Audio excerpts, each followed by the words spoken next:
Hi, my name is Charlie Cormany, and I'm the Executive Director of Efficiency First California. I want to give you a little bit of perspective on electrical panels, particularly in residential applications. A lot of times we go down this path towards electrifications and panels don't have enough capacity, and that can be a pretty big hit to the homeowner. It's not uncommon for B3, $5,000, somewhere in that range to replace a panel. So that can impede a lot of jobs. If I was getting in this industry as a contractor and I wanted to go down this path electrification and I was running into panel upgrades, there's a couple of things I might inform my potential customers about.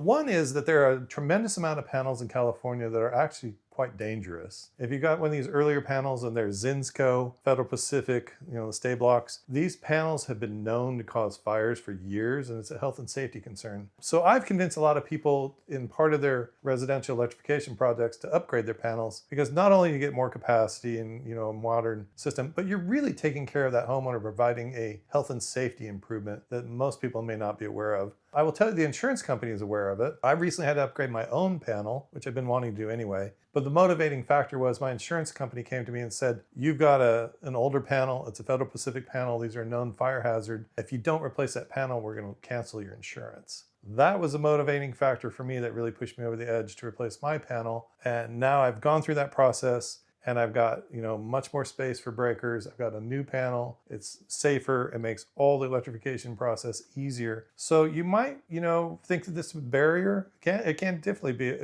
be a barrier to adoption for contractors. But if you spin it right, you could really be doing your homeowner a favor, because you're improving the quality of their house by taking away something that is potentially dangerous, placing it with a more modern, safer solution, and also creating a pathway for electrification to make it easier in the future. So panel upgrades can be good. You gotta learn how to spin it, put it together right, and package it right.